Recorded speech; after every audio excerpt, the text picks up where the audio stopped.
I was out for a drive this morning because I had to take my two boys into work. I was on my way home and I'm just coming into the town, right? So, the speed limit is slowed down, but I'm coming into town. I come around the bend and I see, I think, one of the most beautiful sights. I'm the nerd that is out there judging you when you're out walking your dogs. Like I love to see the dog walks where the dog and the human are just in their element. And I first come around the corner and I see a man and his dog, and the dog's just doing his thing, right? He's just sniffing, he's hanging out, he's close by, but he's just hanging out, he's sniffing, he's doing his thing. And then I thought, oh my gosh, that dog's on a leash, right? Because this is right off the road. So I'm like, that dog's on a leash, right? And I'm kind of looking to see where the leash is. And I'm like, is it one of those like flexies that's really thin? I can't see it. And all of a sudden it dawns on me, that dog's not on a leash at all. Now, admittingly, my heart stopped a little bit because as the driver of the car, I'm like, please do not run out in front of me. Like that's going to put a damper on my day. Um, but the dog didn't look like he had any interest in doing that. But more importantly, as I came around the bend a little bit more and I saw the man, he was like out walking.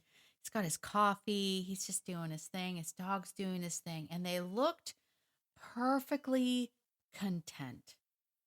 And it made me think about this idea of happiness. Because when I was talking to a lot of my, owners of fearful dogs or fear reactive dogs or reactive dogs, and I asked them, like, what's the number one thing you want? Almost all of them said, I just want my dog to be happy. And I was like, that's elusive, isn't it? What is the key to happiness? And I thought, let's ponder that today on the podcast. So here it is, the secret to a happy dog. 3 steps to build confidence and trust without commands. This should be interesting and a heck of a ride. Let's get into it. Are you worried that your fearful dog may hurt someone or something else? Do you have to prepare just to take a walk around the block? Hi, I'm Tracy, and I too had that dog. The one that you could only walk at nighttime when no one else was around. And I felt ashamed, and oh gosh, I wish that people could just see the dog that I know and love. I wanted the confidence to be able to walk my dog and not have to worry about who or what was around the corner. And I kept telling myself that if I just keep doing obedience drills and distracting with treats, that things would get better. Until I found the secret. Fear is not something that you can train out of a dog. In this podcast, you will find tips to help build your dog's confidence naturally, communication and understanding to foster that trust, and how to address those fear-based behaviors effectively so that you can enjoy a stress-free life with your dog. So if you're ready, stop chopping those chicken wieners, grab your notebook, and let's get to it. Well, hello there, my fellow dog lover. It's Tracy. I am super glad that you are here because I think this is a really interesting topic. I would be interested to hear your feedback on it. So, whether or not you comment on the podcast itself or hop on over to our free Facebook community, Living Beyond Obedience, and we talk about it over there. I'd love to hear your thoughts on this because happiness is kind of elusive, isn't it? We're all on the quest for happiness, but dog lovers like you and me are certainly on a quest to create an environment where our dogs can succeed in being happy. I mean, that's really the ultimate goal for everybody. And so, why did I tell you the story about the gentleman and the dog this morning and how I kind of freaked out because he wasn't on a leash? Was because I think, with a lot of reflection this morning on this idea of happiness, I do believe that happiness for dogs has to do with autonomy. It has to do with this idea of them being able to be control of their own environment, for them to have choices, for them to be able to express themselves as they need to be, right? Because they are dogs and they only know how to be dogs, right? And they are living in Humansville, in the structures and in this confinement of the rules of Humansville that make no sense to them. So when we're talking about, dogs being perhaps unhappy or frustrated or anxious or whatever, I think a lot of that has to do with the sense of autonomy or loss of autonomy. So, a couple of things before we get into the three steps, a couple of things about autonomy that I've been kind of pondering about. But autonomy, I think, gives dogs a sense of control, right? Because dogs are just like us humans, and we thrive when we feel like we have some control over our lives.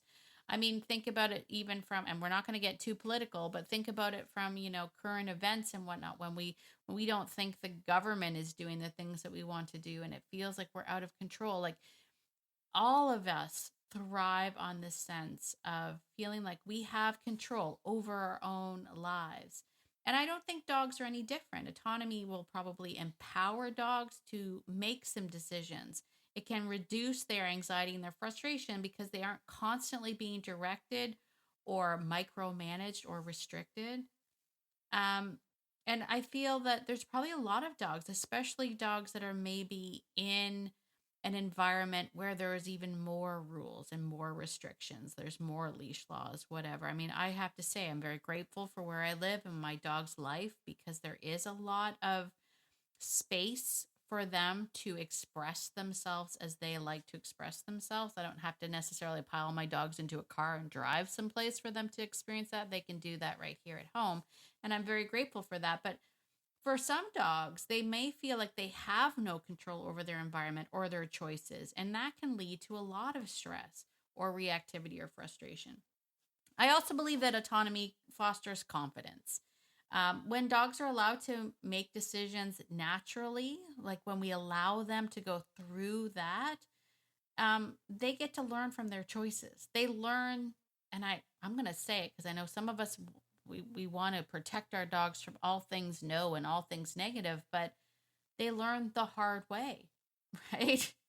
What was it my dad used to say? Like, what is the school of hard knocks or whatever it is? Like, when dogs are free to explore, they can problem solve, they can interact with their world, and it can build, I don't know, self assurance almost, right? Um, I think it allows them to be more resilient and balanced, if I'm being honest. And it has the potential to strengthen the dog human bond. It's one of the things that I work the hardest on. I've mentioned this before. I I try less and less to make the dogs be a part of my world in Humansville and more to accept their invitation to be a part of their world, right? And so when we allow our dogs the freedom to go and do those things, not only the freedom, right? But also showing them that we trust their ability to handle some situations, allowing them to take us along for the ride. I think it just develops this mutual respect. It strengthens our bond and it makes for a more cooperative relationship.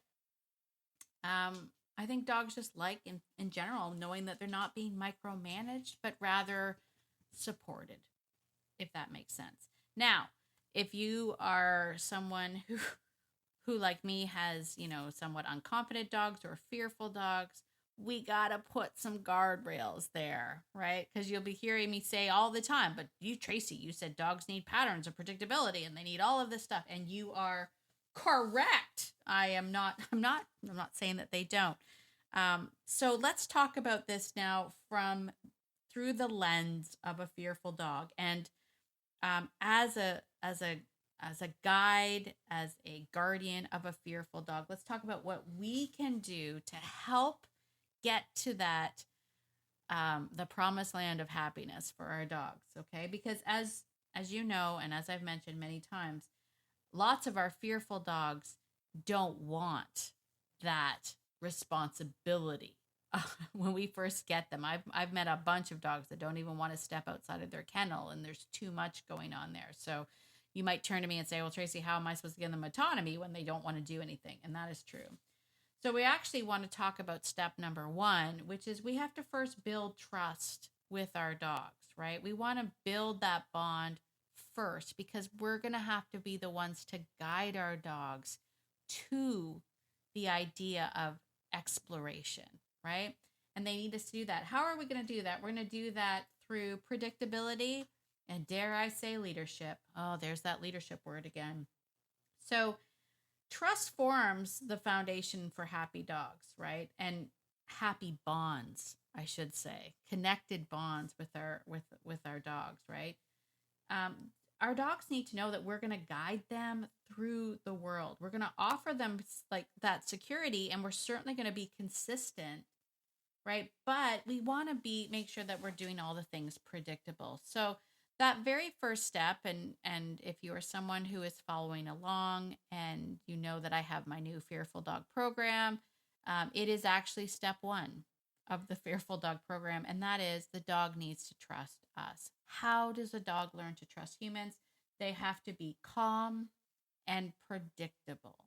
We have to be able to lead our dogs with a calm assurance that they can rely on through all situations. And this is hard.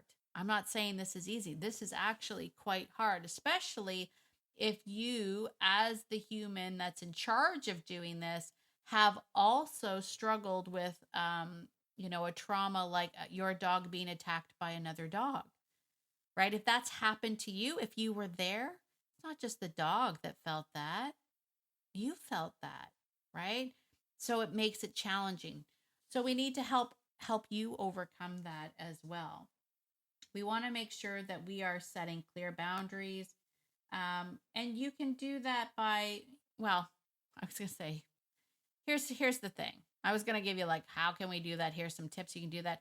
You can do that by every single day getting up and being aware that everything that you do is either complicating your communication or it's clarifying your communication. And if you need more help with that, I mean, that's probably an episode in itself, right? But we need to make sure that everything that we do, from the moment we wake up to the moment we go to sleep, all of our interactions with our dogs are portraying this idea of calm, assurance, confidence, leadership, all of that as we go. We want to be what we need the dog to be. Okay. And that happens on a daily. Okay. But once trust is built, then we can start giving our dogs a little bit more freedom to make some of those decisions without being overwhelmed. And that's step number 2 in my Fearful Dog program, right? Once the dog learns to trust you, now the dog will learn to trust the situations that you put them in. Okay, so this is autonomy, but with support, right? That's what it comes down to. It's not just like you go do it and I'll be here and, come back when you're done. This is autonomy, but also with some support. We need our dogs to know, because we've built this bond of trust with our dogs, that we're there. We're not going to micromanage you. We're not going to bribe you. We're going to let you explore. We're going to give you choices. But I'm also going to be here to help you. I'm also going to be here to help guide you, right? How do we do that? One of the best ways to do this is, if your fearful dog is fearful of people and dogs and everything, finding a quiet place, go someplace quiet. Even if you have to rent a field or something, go someplace quiet. And then what I want you to do is I want you to get a long line, something that is 15, 20 feet, right? Preferably, I mean, if you can do this with the flexi if you want to, but I like the long line better. And the reason for that is the long line can kind of drag on the ground and it doesn't have a constant pressure on it like a flexi does. Because what we want the dog to do is we want the dog to kind of start to go out and explore a little bit away from you on their own, going sniffing, doing some things. You're going to be engaged in that. We're not going to use a lot of words. Don't say a lot of words. Remember, our words are micromanagement. Okay, words are micromanagement. When we say things like, oh, you're doing it, good boy, good boy, good boy. I mean, if he needs it or she needs it, then maybe. But honestly, just zip it. Trust me, just zip it. Sit in silence in it and just observe your dog. Because remember, when you are talking, you're not listening to the dog. Okay?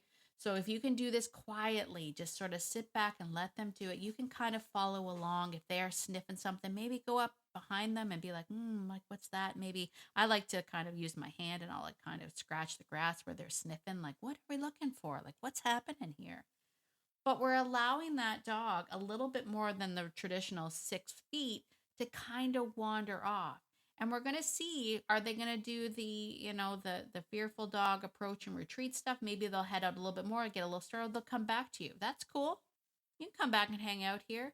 But then we wait and see if they can go a little bit further. That long line is going to work wonders to give them this idea that they can move away from you and everything's fine, but you are still there. You're still connected. You're still a part of the experience. You're just not directing it. So I love long lines for that. Another thing, and I kind of sort of mentioned it, that you can do in this second step of gradually introducing autonomy is to do follow the dog, right? So lots of times we're asking the dog to trust us, follow me, I've got your back, follow me, get behind me, I've got this. We're constantly doing that. So when we have moments where we can let the dogs move out in front and then we follow them. And this is the moment. Even when I say this, I kind of wish that I was recording like the video of this, because even as I said it, I realized I closed my eyes, because that's the moment, like when the dog moves out and I'm sort of following them, that's the moment where I'm like, they're inviting me in. Like if they're like letting me like see it and they're like, yeah, come over here, like they're inviting me into their world. And I could only imagine what their world is like, because I don't have the nose that they have, obviously, right? But I kind of like try to pull myself right into it. What are you doing? What is this thing over there? Don't get me wrong. There are times when I'm like, I wish I was wearing gloves for this experience. And if I'm being honest, lots of times in my barn coat, I do have gloves for that very reason, because I'll be like, I don't really want to stick my hand in there, but I'm going to, because the dog's doing it. There's been more. One time I was like, "Ooh, what do you have?" And I picked it up, and it was a chicken foot. I'm like, that obviously a coyote had brought through. So you got to be in it. You got to be in it to win it. But if you are in it with them, because trust me, when I got that chicken foot, I was like, oh! And then the dogs are like, ooh, this is exciting. And I'm like, look what you found. It's a foot of a chicken. That's got to be good luck, right? It's not a rabbit's foot, but it's got to mean something. Anyway, if you can do this, right, sort of just suspend everything else, right? Suspend all the other expectations of everything and just take a moment and be a part of it, right? Just giving them that option where you're like, I'm letting you choose the way, and you follow them. You actually follow them. Wear boots. It's my other tip.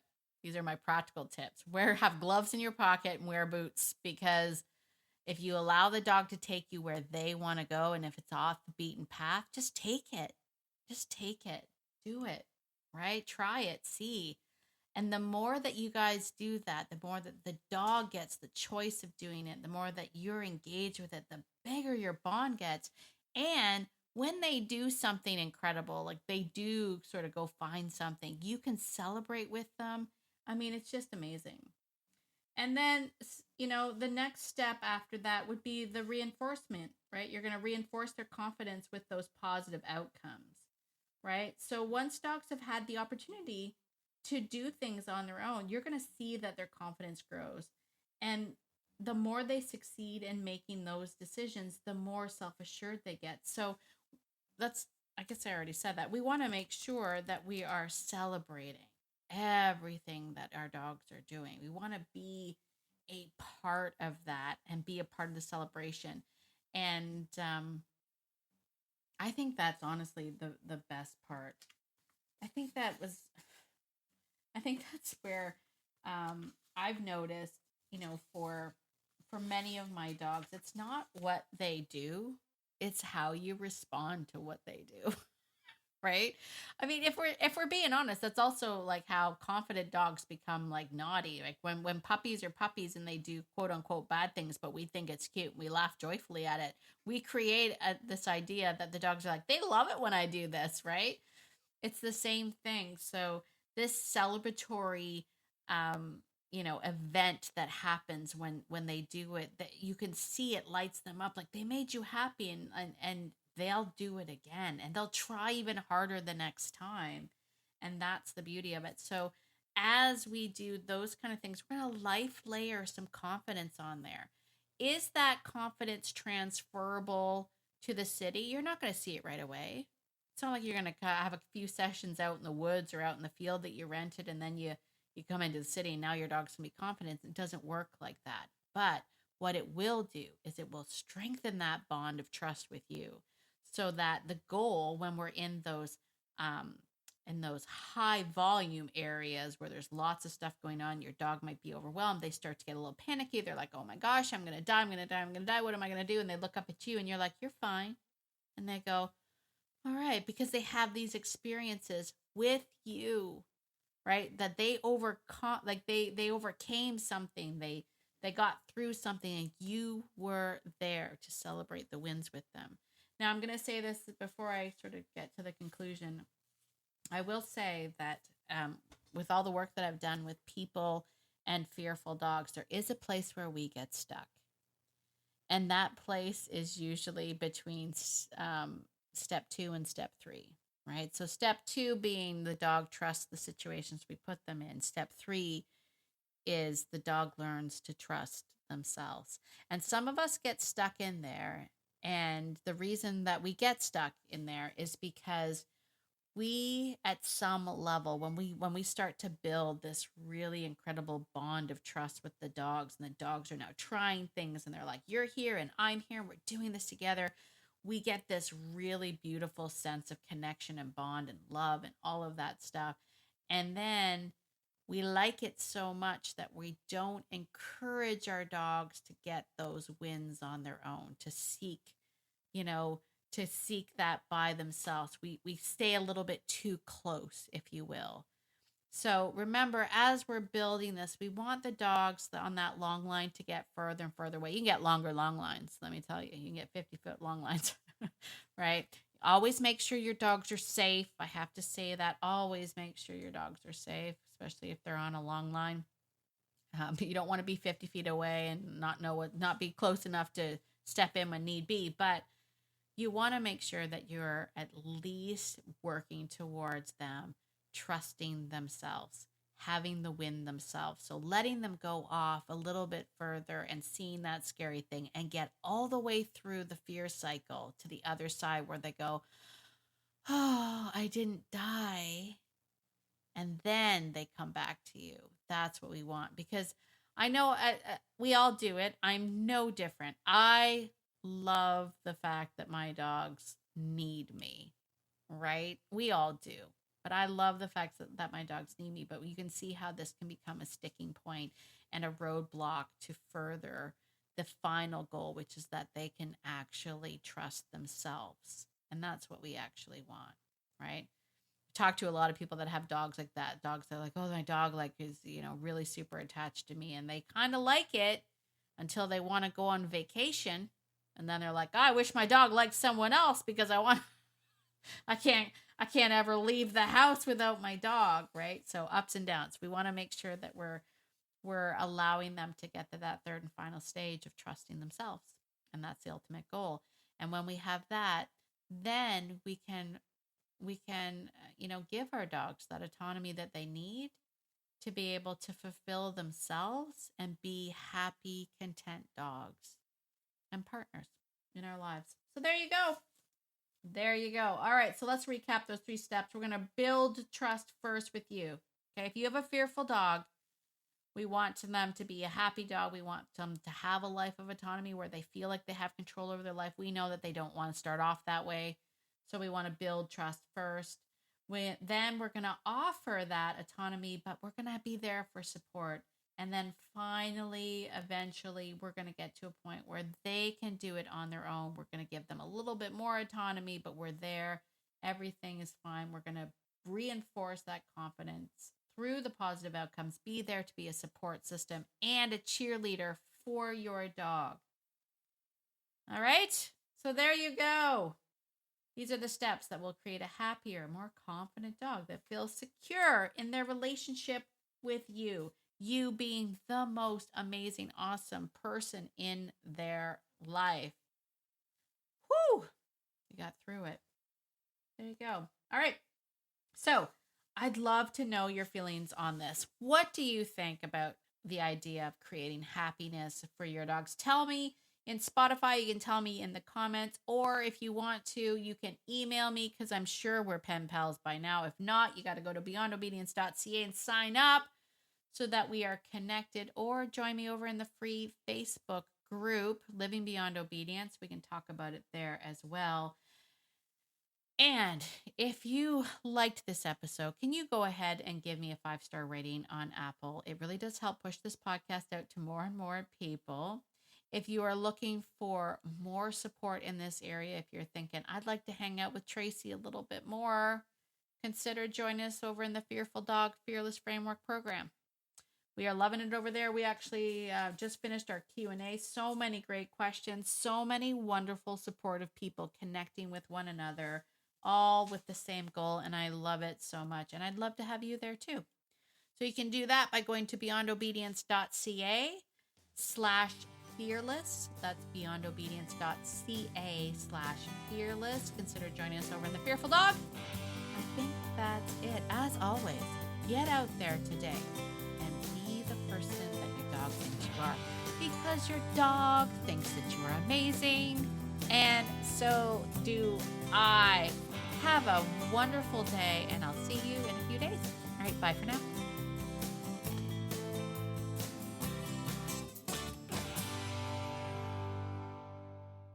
Oh, and one more thing. This podcast is meant for entertainment and education purposes only and should never replace hands-on professional help. If you're really struggling with your dog, please reach out to a professional in your area. All right, that's it. Bye for now.